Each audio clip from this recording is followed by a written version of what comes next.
Puji Tuhan, salam sejahtera di dalam nama Tuhan Yesus Kristus.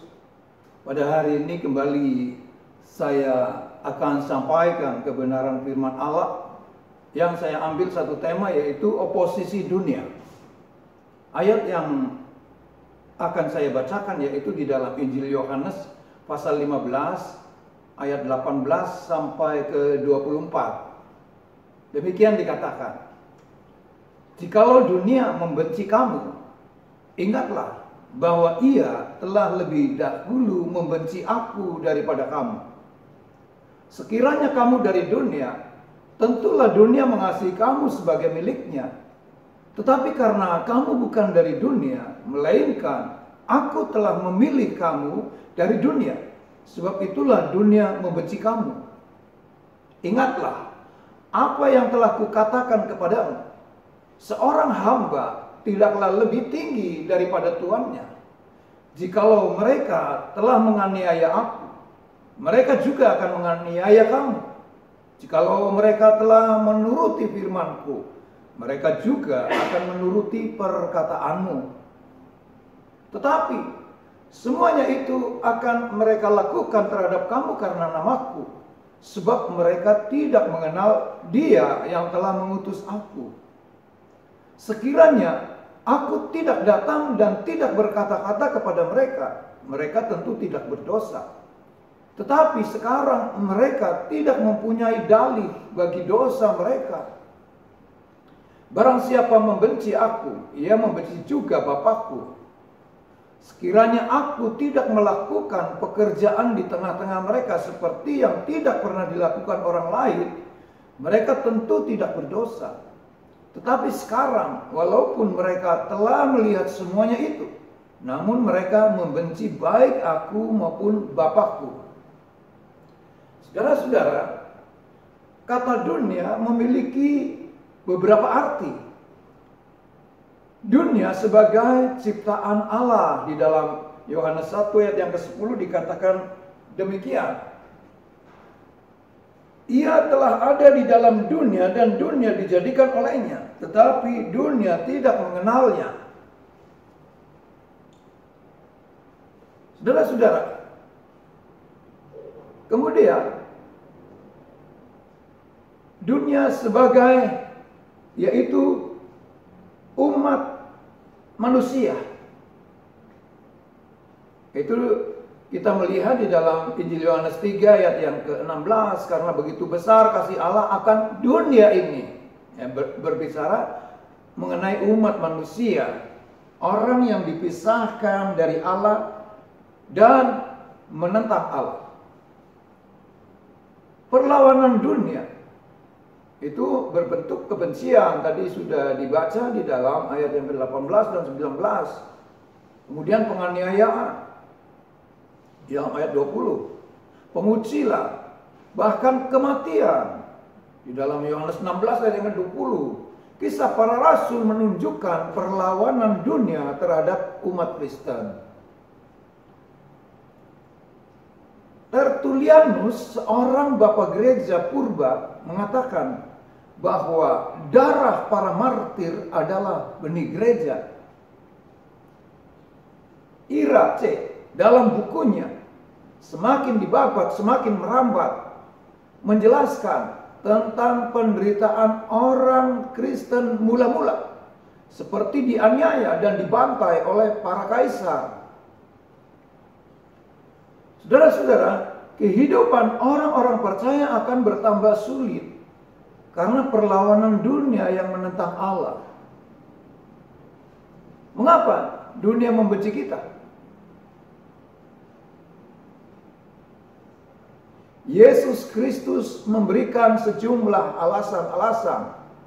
Yang pertama, kita diidentifikasi sebagai pengikut Kristus. Tadi disebutkan di dalam ayat 18 dan juga di dalam ayat 20. Yesus mengatakan, Ia adalah Tuhan dan kita orang-orang percaya adalah hamba-hambanya. Dunia membenci dan menolaknya. Akibatnya kita juga dibenci dan ditolak dunia. Yesus adalah sang gembala dan kita domba-dombanya. Jika gembala diserang, kawanan domba itu terkena akibatnya. Dalam Matius 26 ayat yang ke-31 mengatakan demikian. Maka berkatalah Yesus kepada mereka, malam ini kamu semua akan tergoncang imanmu karena aku. Sebab ada tertulis, aku akan membunuh gembala dan kawanan domba itu akan tercerai-berai. Yang kedua, kita bukan berasal dari dunia.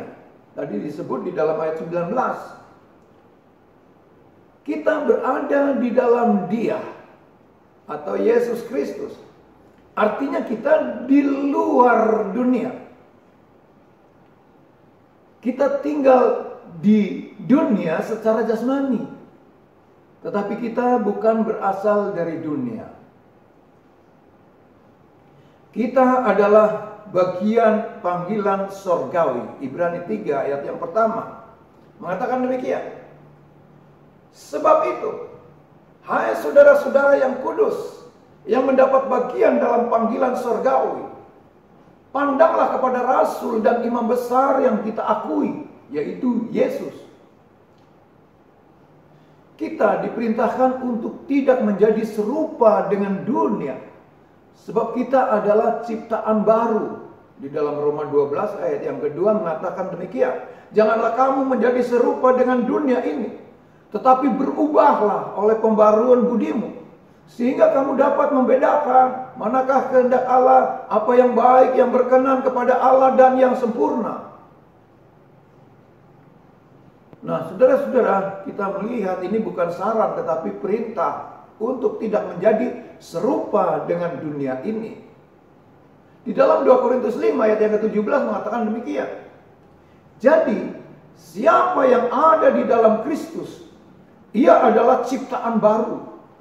Yang lama sudah berlalu. Sesungguhnya yang baru sudah datang. Poin yang ketiga, kebodohan dan kebutaan dunia. Mereka buta secara rohani karena tidak mengenal Allah. Para imam dan orang-orang Farisi menentang Yesus. Mereka tidak mengenal kebenaran Allah dan dibutakan dalam keberagaman. Paulus menyebut mereka dikuasai oleh kelaliman, sifat yang suka menindas kebenaran. Iblis membutakan pikiran dan dosa membutakan hati mereka. Akibatnya, kita juga para pengikut Yesus ditentang, dianiaya, dikucilkan, dan dihambat, bahkan dibantai seperti binatang. Keempat, dunia tidak mengakui dosanya. Dalam Yohanes 9 ayat 39 sampai 41, Yesus menyembuhkan seorang buta sejak lahir. Tetapi para Farisi dan orang banyak mujizat itu dan tidak percaya kepadanya. Mereka mengabaikan mujizat itu dan tidak percaya kepadanya. Di dalam Yohanes 9 ayat 39 mengatakan demikian. Kata Yesus, "Aku datang ke dalam dunia untuk menghakimi, supaya barang siapa yang tidak melihat dapat melihat, dan supaya barang siapa yang dapat melihat menjadi buta."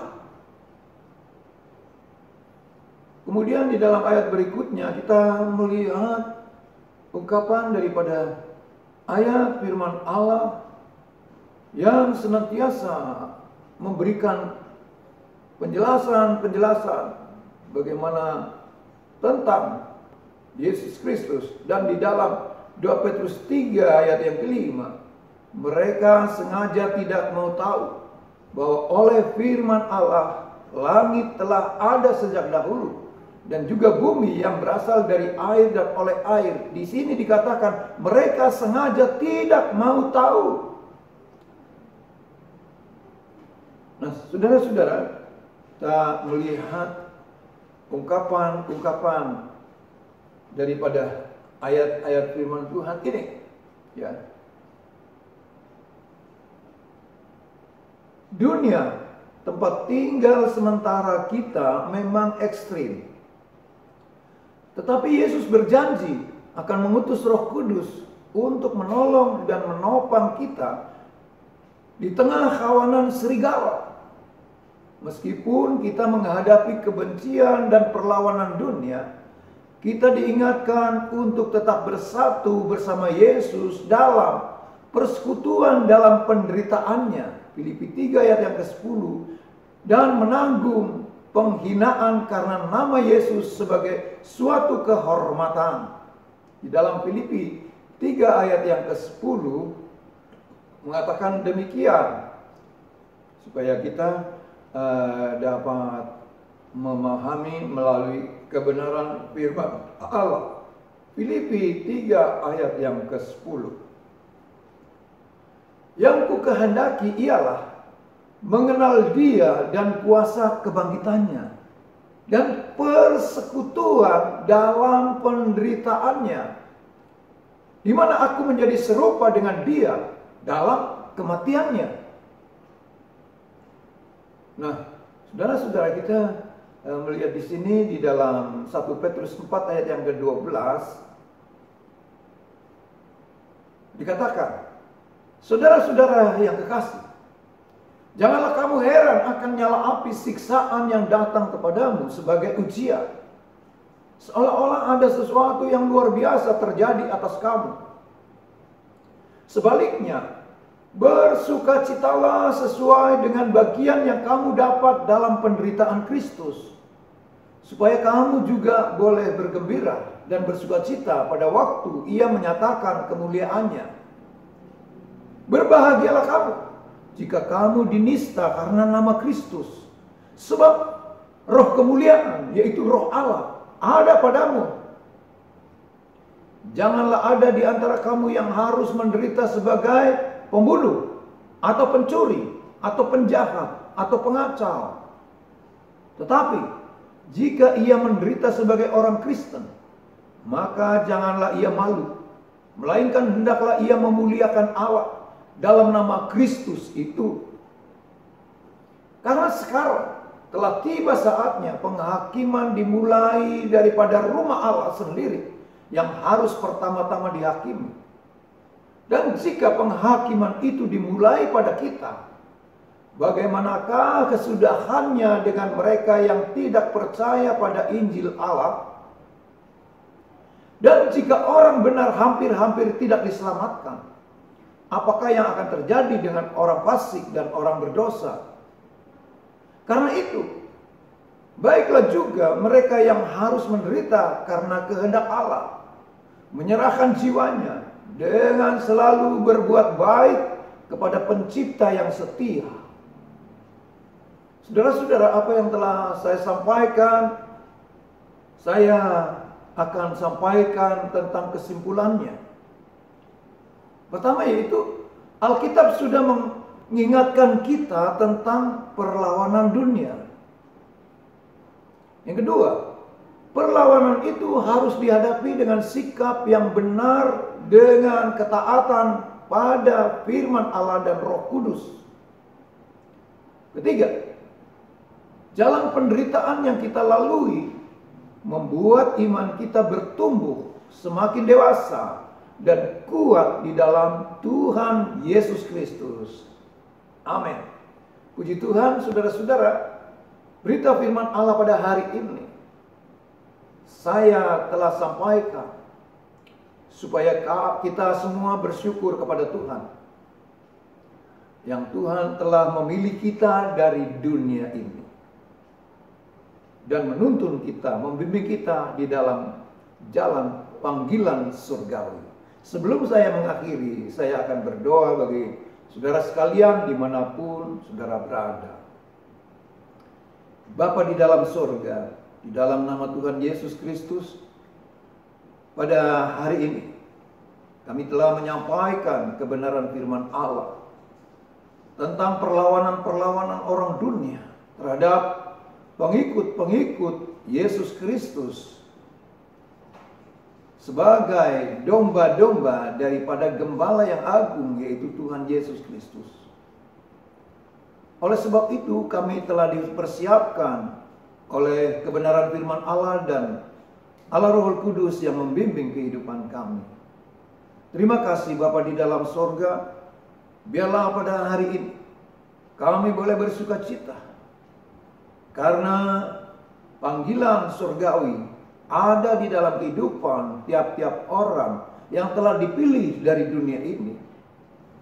Terima kasih Bapa di dalam surga, supaya kami senantiasa tetap teguh, kokoh berdiri di dalam iman yang tertuju kepada Tuhan Yesus Kristus.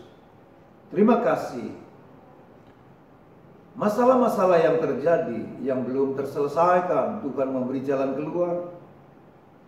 Sakit penyakit yang menimpa orang-orang percaya oleh bilur-bilur Yesus Kristus menjadi sembuh dalam nama Tuhan Yesus Kristus. Terima kasih Bapa di dalam surga, apapun yang menjadi pekerjaan-pekerjaan kami ataupun usaha untuk mencari nafkah, Tuhan memberkatinya, supaya nama Tuhan dipermuliakan melalui kehidupan kami masing-masing yang selalu mengandalkan Tuhan dalam kehidupannya. Terima kasih Bapa di dalam surga, biarlah seluruh kehidupan kami serahkan dalam pimpinan dan kuasa Allah dengan segala perlindungan Tuhan. Engkau memberikan kesehatan, kekuatan, dan penyertaan. Kami mengalaskan semua doa kami pada siang hari ini hanya dalam berkat nama Tuhan Yesus Kristus. Haleluya. Amin.